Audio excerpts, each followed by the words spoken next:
حضرت ابو بصیر رضی اللہ تعالیٰ عنہ نبی پاک صلی اللہ علیہ وسلم نے نہ طے کر لیا کفار کے ساتھ. حدیبیہ کی جنگ ہوئی تو فرمایا اگر کوئی مسلمان مکے چلا جائے گا تو کافر کہنے لگے ہم واپس نہیں کریں گے، اور اگر کوئی کلمہ پڑھنے والا ستایا ہوا مسلمان مدینے آئے گا تو مسلمانوں کو واپس کرنا پڑے گا.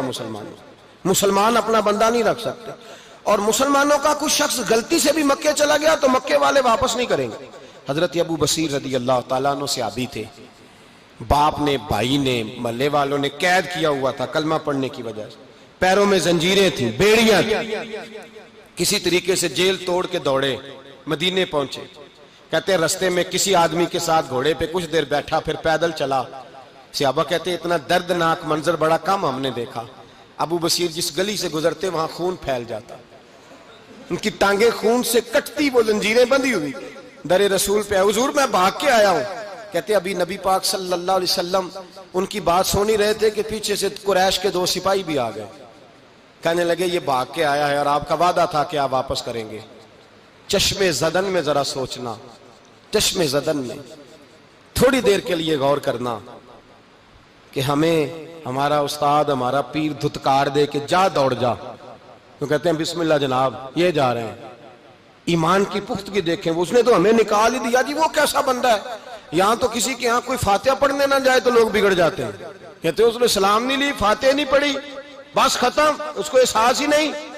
حضرت سیدنا ابو بصیر سامنے کھڑے، سامنے 2 سپاہی آ گئے. ذرا دیکھیے ایمان کی پختگی، ایمان، یقین اور استقامت.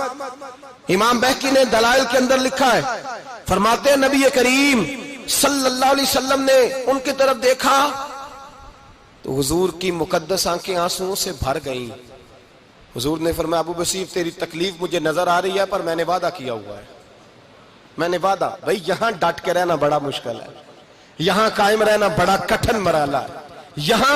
یہاں آزمائش کے موقع پر دین پر انہوں نے تو رکھا ہی نہیں. لوگ تانے دیتے ہیں، باتیں کرتے ہیں، رکھا ہی نہیں، تو پھر ان کا بنتا ہے.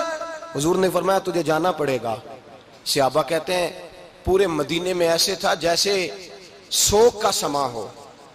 جب وہ 2 سپاہی حضرت ابو بصیر کو پکڑ کے لے جا رہے تھے تو وہ پلٹ پلٹ کے پیچھے دیکھتے تھے، پلٹ پلٹ، پیروں میں خون ہے، آنکھیں آنسوؤں سے بھری ہوئی. فرماتے ہیں جب وہ پلٹ رہے تھے تو مدینے کی گلیاں بھی رو رہی تھی. میرے نبی پاک جب وہ آنکھوں سے اوجھل ہو گئے تو حضور بیٹھ گئے زمین پہ. نبی پاک نے رونا شروع کر دیا. فرمایا اللہ تو نے اس شخص کی مدد فرمانی ہے، اس پر کرم کرنا ہے، اللہ اس کا خیال فرمانا. اس کے لیے دعا کی، حضور روئے. حضرت ابو بصیر باہر نکلے تو وہ جو کافر تھے نا وہ کہنے لگے تو بڑا بنتا تھا ان کا، انہوں نے تجھے رکھا نہیں، تجھے رکھا بھی نہیں. تو حضرت ابو بصیر نے تھپڑ مارا منہ پہ. کہنے لگے میں وہ نہیں جو تھوڑی سی بات سے بدل جاؤں، ایمان، یقین اور استقامت کی دولت ملی ہوئی ہے. آپ فرمانے لگے میرا تو ایمان اور پختہ ہو گیا ہے کہ میرا نبی اپنے وعدوں کا بڑا پابند ہے، میرا رسول اپنے وعدوں کا بڑا پابند ہے. حضرت ابو بصیر کہتے ہیں مدینے کی سرحد گزر گئی تو میں نے کھینچی تلوار ان میں سے ایک سپاہی، اب آؤ میرے مقابلے میں جس نے آنا ہے. ایک کو مارا، دوسرا بھاگ گیا.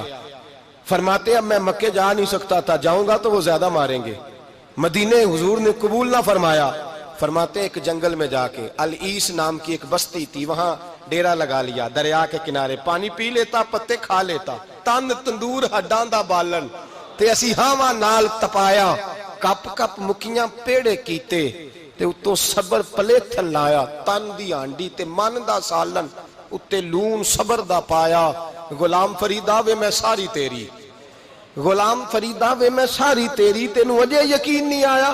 فرماتے سالوں پتے کھائے، اب جو بھی وہاں سے تنگ ہوتا وہ میرے پاس آ کے پناہ لیتا. جس کو مکے والے مارتے میرے پاس آ کہتے تانے دینے والے آ کے کہتے ہو تم کس طرح کے نوکر ہو، تمہیں تو انہوں نے رکھا ہی نہیں. ہم نے کہا چپ کر جا، وہ ہمارے آقا ہیں، وہ ہمارے آقا ہیں، رکھیں تب بھی ٹھیک ہے، نہ رکھیں اللہ اکبر. ایمان دیکھو، قوت دیکھو. جڑیاں خصماں دی وچ رضا وسن بھاگ جاگ جاندے انہاں گولیاں دے تے میں گڈی ہتھ ڈور سجن دے او جنج رکھے اونج رہنا ہے. واجب نہیں جے وچ شریعت مندہ خصم نو کہنا. فرمایا بس ٹھیک ہے، جس طرح حضور راضی ویسے ہی ہم راضی. حضرت ابو بصیر رضی اللہ تعالیٰ عنہ کے پاس 300 صحابہ کٹھے ہو گئے. 300 حضرت ابو بصیر جب مدینے کی سرحد سے گزر رہے تھے نا تو نبی پاک نے ایک آواز دی تھی، فرمایا ابو بصیر ایک وقت آئے گا کہ میرا پیغام تجھ تک پہنچے گا، ایک ٹائم آئے گا۔ حضرت ابو بصیر سے جب کوئی کہتا نا کہ زندہ کس بات پہ ہو تو فرمانے لگے مصطفیٰ کے فرمان پہ بڑا یقین ہے، بلاوا آئے گا، مجھے بلاوا، مجھے یقین ہے کہ مجھے بلاوا، بڑی امید ہے سرکار قدموں میں بلائیں گے اور کرم کی جب نظر ہوگی مدینے، مجھے یقین ہے کہ مجھے بلاوا۔ حضرت ابو بصیر رضی اللہ تعالیٰ عنہ فرماتے ہیں کہ وقت گزرتا گیا، 300 لوگ کٹھے ہو گئے۔ جب کوئی مسلمانوں کا قافلہ مکے کے پاس سے گزرتا تو مکے والے لوٹ لیتے تھے۔ حضور نے بھی اجازت دی مدینے والوں کو، اگر ان کا قافلہ کوئی آئے تمہیں بھی حملے کی اجازت ہے، کفر کا مال مال غنیمت ہے۔ حضرت ابو بصیر کہتے ہیں جب بھی ہمارے قریب سے وہ رستہ تھا شام کی طرف جانے کا، جب بھی کافر گزرتے ہم ان کے قافلے پکڑ لیتے، لوٹتے، ہم بھی ان کو اس طرح کی سزا دیتے جو مسلمانوں کو دیتے تھے۔ فرماتے ان کا جینا محال ہو گیا، ہاتھ باندھ کے نبی پاک کی بارگاہ میں گئے، کہنے لگے یہ شرک ختم فرما دیں اور آپ ان کو بلا لیں، بلا لیں۔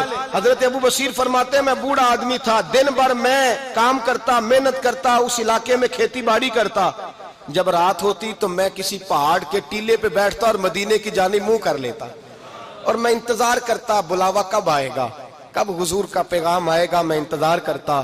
حضرت ابو بصیر رضی اللہ تعالیٰ عنہ بیمار ہو گئے، شدید بیمار، سخت بیمار تھے تو قریش نے شیخ ختم کی۔ حضرت ابو ہریرہ کہتے ہیں نبی پاک نے 2 صحابہ کو رکا دیا، فرمایا جاؤ اسے جا کے کہو آ جائے، اسے کہو آ جائے۔ صحابہ کہتے ہیں ہم پہنچے تو ان کا آخری وقت چل رہا تھا، آخری ہجکیاں تھیں، ایمان اور یقین دیکھو، آخری ہجکیاں۔ لوگ کہتے ابو بصیر وقت آ گیا، وہ کہتے نہیں ابھی وقت نہیں آیا، وقت تب آئے گا جب نبی پاک کا بلاوا آئے گا۔ حضور کا وعدہ تھا وقت تب آئے گا جب میرے نبی کا بلاوا آئے گا، ابھی بلاوا نہیں آیا تو ابو بصیر کا وقت بھی نہیں آیا۔ صحابہ کہتے ہم نے جا کے رکا، تھمایا، اٹھنے کی بھی طاقت نہیں تھی۔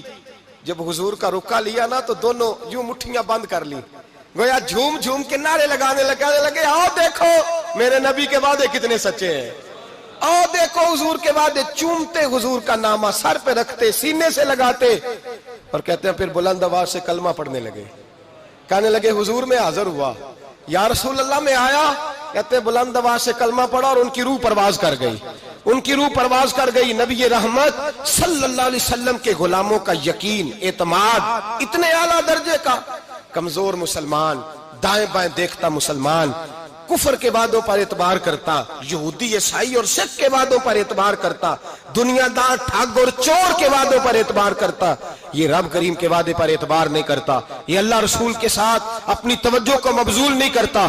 میرے رسول کریم سید عالم صلی اللہ علیہ وسلم کے غلاموں نے اعتماد کر کے، یقین کر کے ہمیں بتلایا ہے کہ جب تیرے پاس یقین کی دولت ہوتی ہے پھر تو دنیا کا طاقتور آدمی ہوتا ہے، جب تیرے پاس ایمان کی قوت ہوتی ہے تو دنیا کا سب سے مضبوط شخص ہوتا ہے۔ اپنے آپ کو مضبوط کریں، اپنے اندر ایمان کی توانائی پیدا کریں، یہ جھوٹے وعدوں پر، جھوٹی تسلیوں پہ اپنے آپ کو زندہ نہ رکھیں، نہ دیکھیں دائیں بائیں کیا ہو رہا ہے، توجہ سیدھی اللہ رسول کی جانب رکھیں، مضبوط ایمان پیدا کریں، تگڑا دانائی والا۔